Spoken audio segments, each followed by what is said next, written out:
오늘 우리들은 나팔절을 기다리고 있습니다. 천사장의 나팔 소리와 함께 우리 주님께서 천사들과 함께 그 나팔 소리와 함께 이 땅에 강림하실 때에 우리가 그 나팔 소리를 듣게 될 것이고, 우리는 그 나팔 소리에 반응을 하여 주님 앞에 들림을 받아 이제 우리는 하나님 나라로 이사가게 될 것입니다. 이 나팔절을 우리는 남겨놓고 있습니다. 그렇습니다. 이스라엘 백성들이 성전 건축을 완료하고 이제 성벽까지 재건을 하고 모든 외부적인 조건을 다 갖춰놓은 다음에 컬컬해진 심령, 그동안에 바벨론 포로 70년을 하고 돌아와서 이제 그들이 영적으로 메말라 있는 그런 상황에서 부흥을 갈망하면서 이제 성벽까지 재건한 상황에서 그들은 희망을 가지고 갈망하면서 한자리에 모이게 된 것인데, 그게 바로 오늘 본문의 말씀입니다. 이렇게 그들이 모여서 학사 겸 제사장에게 찾아와서 모세의 말씀, 하나님의 말씀을 들려달라고 요청을 하는 것이 오늘 본문 1절의 말씀입니다. 이렇게 영적 갈망을 가지고 하나님 앞에 일제히 한 마음으로 약속한 것처럼 모여들어서 그들이 하나님을 찾을 때 하나님께서는 하늘문 열어주셔서 그들에게 말씀의 비밀을 밝혀주시고 기쁨이 충만하도록 그들을 이끌어 주십니다.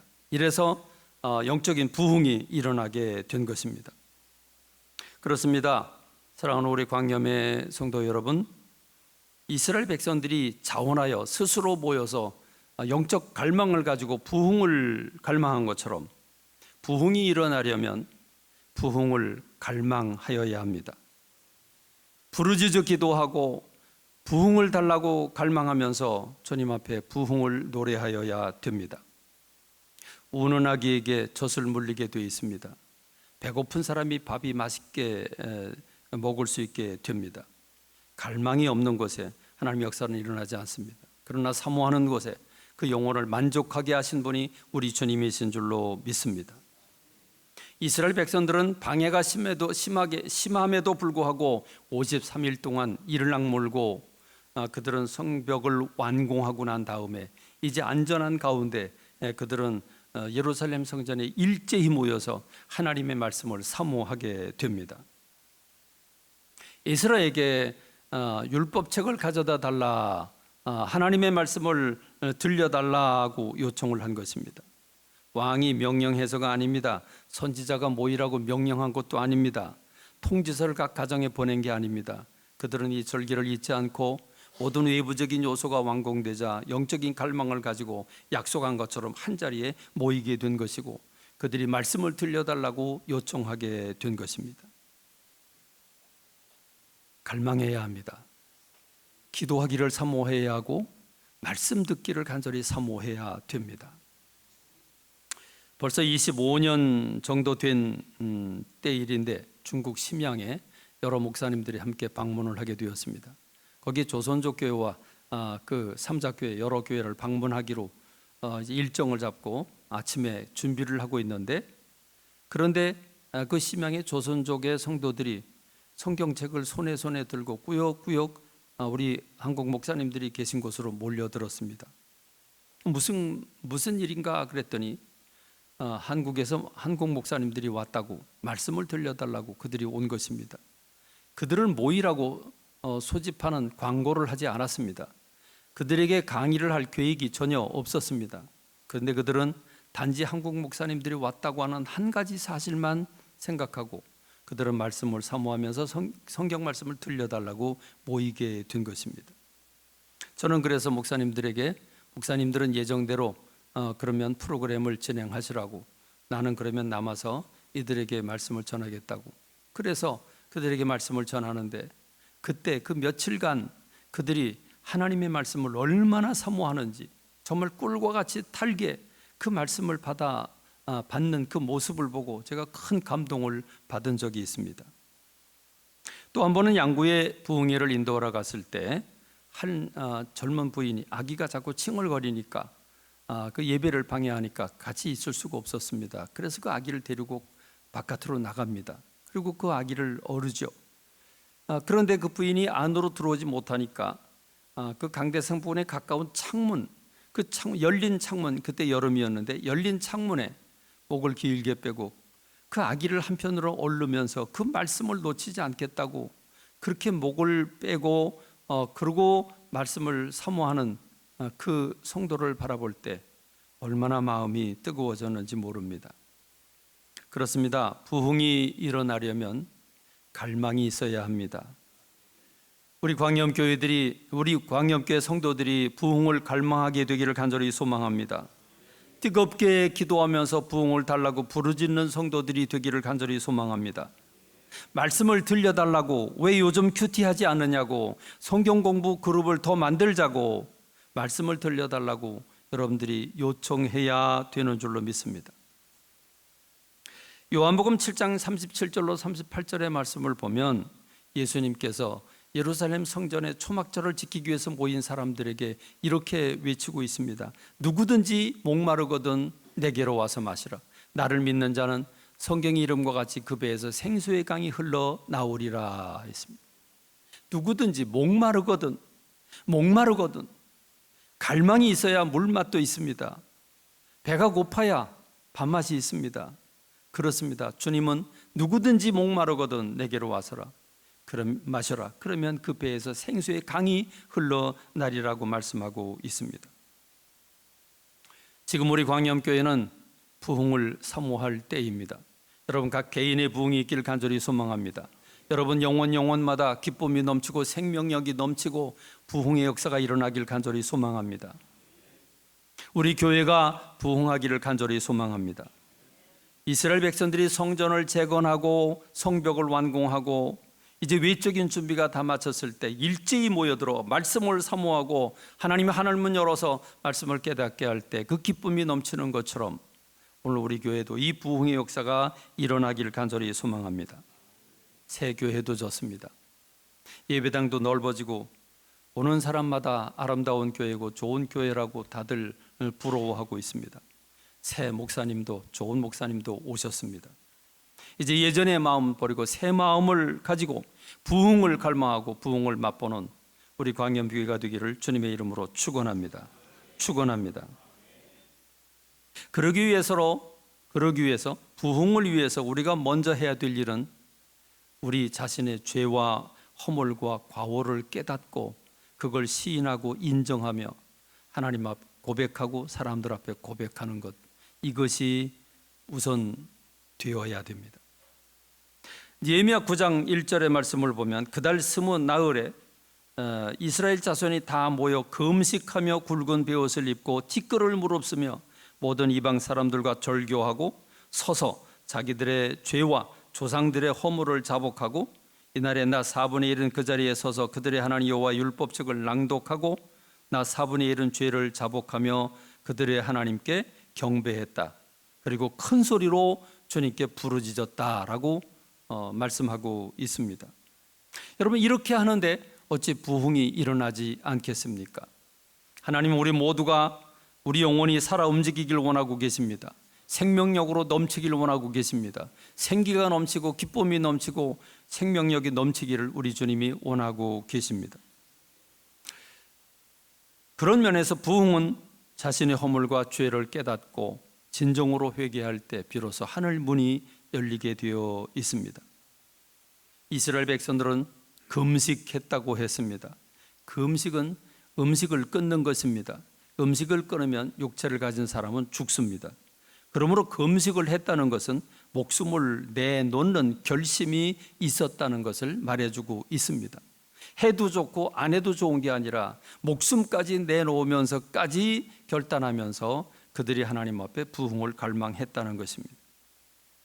두 번째는 굵은 베옷을 입었다고 그랬습니다. 이 베옷을 입는 경우는 죽은 사람에게 입히거나 또는 장례가 났을 때 또는 죄인들에게 입히는 옷이 바로 굵은 베옷입니다. 이스라엘 백성들은 죄를 회개할 때 그들은 베옷을 입었습니다. 그리고 티끌을 무릅썼다고 했습니다. 티끌, 재를 온몸에 뿌리면서 나는 죄인입니다 통회하고 자복하는 행위를 의미합니다. 자기 죄를 시인하고 부정하는 것을 말하고 있습니다. 이방 사람들과 절교를 했다는 것은 이들이 부흥을 갈망할 때 그냥 해도 좋고 안 해도 좋은 게 아니라 이 부흥을 하지 않으면 안 된다고 하는 절박감을 가지고 그들이 먼저 이방 사람들과 교제하는 것을 절교했다고 말해주고 있습니다. 세상 문화와 단절했다는 뜻입니다. 하나님이 싫어하시는 일을 버렸다는 것입니다. 성령님이 싫어하시는 것을 버렸다는 것을 의미합니다. 그리고 하나님 앞에 부르짖습니다. 그러니 어찌 하나님께서 응답하지 않으시겠습니까? 이스라엘 백성들은 자신의 죄와 조상들의 죄를 조목조목 고백하고 있는데 그것이 이 9장 6절부터 계속되는 말씀이 바로 그 죄를 고백하는 내용들로 구성되어 있습니다. 오늘 우리의 신앙생활을 돌아보면 언제부턴가 금식이 사라졌습니다. 저희 청년 시절만 해도 목회 초기만 해도 이 교회 저 교회 할 것 없이 성도들이 조금 기도의 제목이 생기면 금식을 하면서 기도하는 것이 영적 문화였습니다. 근데 이제 오늘 우리가 살고 있는 이 시대에는 금식이라고 하는 걸 찾아보기가 힘듭니다. 언제부턴가 우리는 자기를 부인하고 부정하는 것이 남의 얘기처럼 됐습니다. 우리는 자기를 피하라고 자기를 높이는 일에 몰두하고 자기 자존감을 높이는 일에 몰두하고 있습니다. 회개라고 하는 단어는 성경에 기록되어 있는 것이지 나와는 무관하다고 생각되는 것이 오늘 우리 실생활의 현실입니다. 베옷을 입었다, 죄를 뒤집어 섰다고 하는 것은 내가 죄인이라고 하는 사실을, 죄인이 끌려가는 지금 죄인이 그 굵은 베옷을 입고 그 온몸에 죄를 뿌리고 끌려가는 것처럼 오늘 스스로 베옷을 입고 스스로 죄를 뒤집어 섰다는 것은 내가 죄인입니다, 내가 죄인입니다를 고백하고 시인하는 것을 의미합니다. 이런 행위가 우리들에게 필요하다는 말입니다. 세상 문화는 이제 우리에게 너무 깊숙이 들어와 있어서 이제는 밀어낼래야 밀어낼 수 없는 동고동락하는 그 안에 함몰되어 있는 것이 오늘 우리들의 삶의 형태입니다. 세상 문화 속에 파묻혀 있습니다. 하나님이 무엇을 싫어하시는지, 싫어하는 걸 어떻게 끊어야 되는지, 하지 말아야 되는지, 버려야 되는지 이런 부분들을 우리가 치열하게 생각하고 있지 않다는 말입니다. 그러므로 지금 우리는 회개해야 될 때입니다. 진정으로 회개하고 돌아설 때, 그리고 입술로 고백하고 마음으로 고백할 때 비로소 하늘 문이 열리게 되는 줄로 믿습니다. 바리새인처럼 나는 저 세리와 같지 않습니다, 일주일에 이틀씩 금식을 하고 나는 11조를 드리며 나는 이렇게 자기 자랑을 하는 기도는 하나님 기뻐하지 않습니다. 오히려 세리처럼 우러러 하늘을 쳐다보지도 못하고 성전에 가까이 앞으로 가지도 못하고 먼 발치에서 고개를 땅바닥에 떨구고 나는 죄인이라고 고백할 때 그 기도하는 모습을 본 주님은 저 사람은 의인이 되었다고, 저 사람의 그 기도가 주님께 상달되었다고 주님이 칭찬하시는 것을 성경에서 보지 않습니까? 진정한 회개는 하늘 문을 열게 하는 능력이 있습니다. 오늘 우리들에게 이 회개 운동이 일어나길 간절히 소망합니다. 세 번째로 말씀을 깨닫는 일이 곧 부흥하는 일입니다. 부흥이라고 하는 단어는 리바이벌이라고 그럽니다. 곧 소생 또는 재생 또는 부활 또는 회복 또는 재유행 이런 말로 바꿀 수 있는 게 부활이라고 하는 부흥이란 말입니다. 부흥은 잠자고 있는 영혼이 깨어나는 것을 의미합니다. 미적거리는 신앙으로부터 뛰쳐 일어나는 것을 의미합니다. 죽은 사람이 깨어나는 걸 의미합니다. 생명력을 얻고 다시 힘을 얻고 뜨거워지는 것을 의미합니다. 여러분, 뭔가 기쁨을 잃어버리고 뭔가 삶이 오늘이나 내일이나 달라지는 거 없고 그냥 그게 그것처럼 느껴지고 있습니까? 여러분 지금 부흥을 잃어버린 것입니다. 부흥을 회복해야 됩니다. 리바이벌 해야 됩니다. 오늘 우리 가슴이 뜨거워져야 되고 기쁨이 넘쳐야 되고 생명력이 넘쳐야 됩니다. 오늘 우리가 읽은 본문 성경 말씀을 좀 더 자세히 보십시다. 느헤미야 8장 2절로 3절에 보면 일곱째 달 초하루에 제사장 에스라가 율법책을 가지고 회중 앞 곧 남자나 여자나 알아들을 만한 모든 사람 앞에 이르러 수문 앞 광장에서 새벽부터 정오까지 남자나 여자나 알아들을 만한 모든 사람 앞에서 읽음에 뭇 백성이 그 율법책에 귀를 기울였다 말씀하고 있습니다. 그렇습니다. 성전을 완공하고 성벽을 완성한 다음에 그들은 영적인 갈망을 가지고 7월 첫째, 오늘 우리말로 말하면 1월 1일 그들은 각 집에서 있지 아니하고 나팔소리와 함께 다 성전에 모여서 꼭두 새벽부터 그들은 하나님의 말씀을 듣고 통회하며 자복하며 하나님 앞에 서게 된 것입니다. 무엇보다 그들은 하나님의 말씀에 귀를 기울였다고 말해주고 있습니다. 그들은 어떻게 하나님 말씀에 귀를 기울였습니까? 이것을 좀 더 구체적으로 단계별로 얘기를 해보면 4절에서 에스라가 나무 강단을 만들었다고 했습니다. 오늘 우리 강대상의 원형이지요. 나무 강단을 만들었습니다. 그리고 에스라가 성경 말씀을 펼칩니다. 성경 말씀을 펼칠 때 이스라엘 백성들은 모두 자리에 앉아 있다가 다 일어납니다. 그리고 에스라가 하나님을 찬양할 때 그들은 아멘 아멘 화답을 하면서 땅바닥에 엎드려 하나님께 절을 하며 영광을 올려드립니다. 앞에 강단 앞에 선 에스라나 그리고 강단 아래에 서 있는 이스라엘 백성들이나 그들은 한 마음이 되어서 그렇게 영적인 갈망을 아멘 아멘 외치면서 그들은 하나님 말씀을 받아들이기 시작을 했습니다. 그리고 9절 말씀에서 말씀을 깨달아 알게 되자 가슴이 뜨거워집니다. 그러자 이스라엘 백성들이 울게 됩니다. 그들이 다 울더라. 성경은 이렇게 얘기해 주고 있습니다. 여러분, 눈물 흘려본 제가 언제입니까? 기쁨의 눈물 흘리든지 또는 회개의 눈물 흘리든지 또는 성경이 있다가 감동이 와서 그 감격으로 어쩔 줄 모르고 그 기쁨의 눈물을 흘려본 적이 언제이십니까? 그들은 말씀이 가슴에 들어오고 깨달음이 오자 가슴이 뜨거워져서 눈물을 흘리게 됩니다. 그러나 에스라가 오늘은 성일이기 때문에 오늘은 울지 마라, 오늘은 슬퍼하지 마라, 집으로 돌아가서 고기를 먹고 단 것을 먹고 즐거워해라고 에스라가 외칩니다. 그러자 그들은 그 말씀에 순종을 하고 집으로 돌아가 고기를 먹고 단 음식을 먹으면서 오늘 성경 말씀 끝부분에 크게 즐거워하더라고 말씀하고 있습니다. 그렇습니다.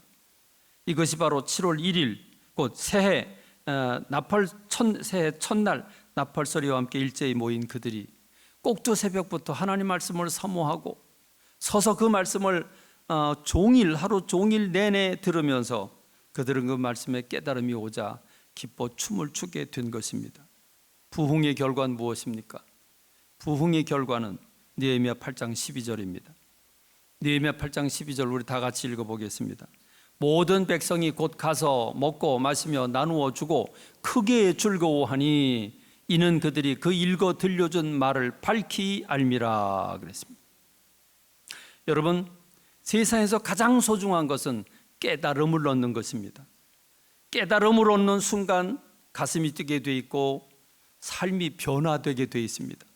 깨달음이 없는 한 삶의 변화는 있을 수가 없습니다.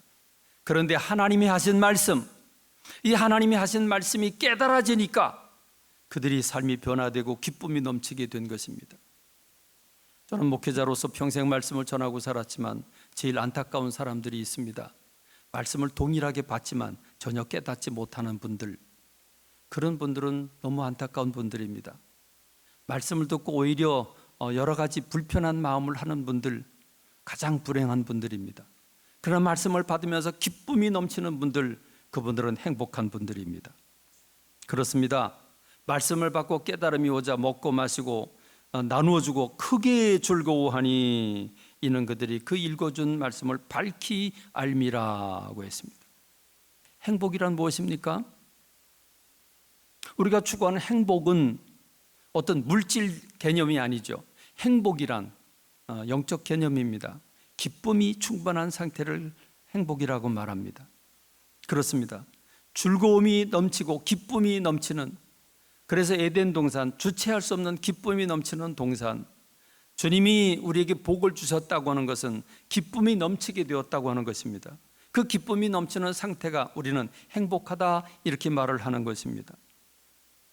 지금 이스라엘 백성들은 술과 음식으로 행복해진 것이 아닙니다.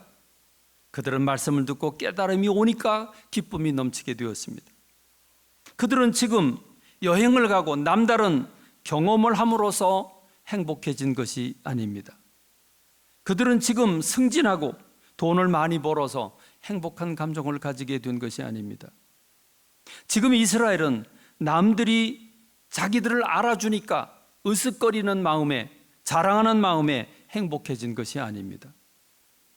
이들이 행복해진 것은 오직 하나님의 말씀을 밝히 깨달아 알게 됨에 따라서 심령의 기쁨을 얻게 된 것입니다. 여러분, 이 기쁨이 참된 행복입니다.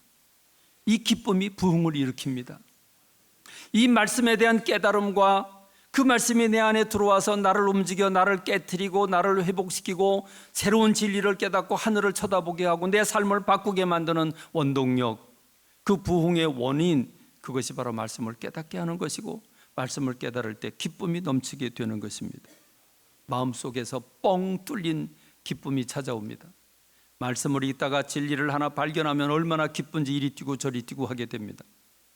오죽하면 예수님께서 천국은 이와 같다고 말씀하시면서 좋은 진주를 구하는 장사꾼이 그 좋은 진주를 구했을 때 집과 가산을 다 정리하고 그 진주를 샀다고 말해주고 있지 않습니까? 밭에 감추인 보화, 밭에서 일을 하다가 보화를 발견했는데 그걸 묻어두고 자기 전 재산을 다 팔아가지고 그 밭을, 남들이 볼 땐 쓸모없는 밭이겠지만 그 안에 보화가 있다고 하는 사실을 알고 그 밭을 사게 되니 그게 바로 기쁨인 것입니다. 이것이 말씀을 깨닫는 것이고 이것이 바로 천국의 비밀을 아는 것이고 그 비밀을 알았을 때 기쁨이 넘치게 되는 것입니다. 오늘 이 말씀 받는 여러분들이 기쁨이 넘치게 되기를 간절히 소망합니다. 우리가 부흥을 갈망합시다. 우리 교회는 부흥으로 시작을 했습니다. 1년 만에 평균 50명이 모였고 2년 만에 평균 80명 모였습니다. 그리고 370명까지 모이다가 부흥이 중지되었고 침체를 오랫동안 경험했습니다. 이제는 침체를 깨트리고 일어서야 할 때입니다. 하나님께서 새로운 목사님도 보내주셨고 교회도 이렇게 시원하게 멋있게 짓게 하셨습니다. 모든 준비가 완성되었습니다. 이스라엘 백성들이 성전이 완공이 되고 그리고 성벽이 완공이 됨으로써 모든 외적인 요소를 갖추게 된 것처럼 우리 교회가 부흥을 위한 모든 요소를 다 갖추게 되었습니다. 이제 우리가 심령의 변화만 일어나면, 이제 우리가 부흥을 갈망하면, 이제 우리가 하나님 말씀을 사모하면 그럼 성령의 역사가, 부흥의 역사가 일어나게 될 줄로 믿습니다. 이제 VIP를 초대합니다. 이 VIP를 초대한다는 것은 영혼을 구원하는 것을 의미합니다. 우리가 먼저 뜨거워지고 우리가 먼저 충만해진 이 마음을 가지고 아직 구원받지 못한, 아직 영적인 깨달음을 얻지 못한, 하나님의 나라가 있다고 해서 알지 못하고 자기의 것을 영원히 사는 것처럼 생각하고 자기의 것이 다인 줄 알고 착각하고 살아가는 사람들에게 여러분 진실로 성령에 의지하고 기도하면서 그들의 이름을 불러가면서 기도하고 그들에게 간절한 마음으로 복음을 전할 때 생명을 얻게 되는 역사가 일어나게 될 줄로 믿습니다. 이들은 이 기쁨을 얻고 그들은 또다시 모입니다. 또다시 모여서 하나님 앞에 말씀대로 살기로 언약을 하고, 그래서 하나님 앞에 서원하고 언약을 맺고 서원하고 그걸 글로 써서 서명하고 도장을 찍습니다. 그 도장을 찍는 얘기가 9장 후반부에 나오고 10장에서는 도장을 찍은 사람들의 이름이 쭉 열거되고 있는 것이 느헤미야입니다. 우리 광염교회가 모든 준비가 다 갖춰졌습니다. 이제 새 포도주를 새 포도 가죽 부대에 넣을 순서가 되었습니다. 부흥을 갈망하고 부르짖으면서 우리 새로운 목사님과 더불어서 이 부흥을 맛보는 역사가 여러분 개인적으로 일어나길 간절히 소망하고 우리 교회가 일어나길 간절히 소망합니다.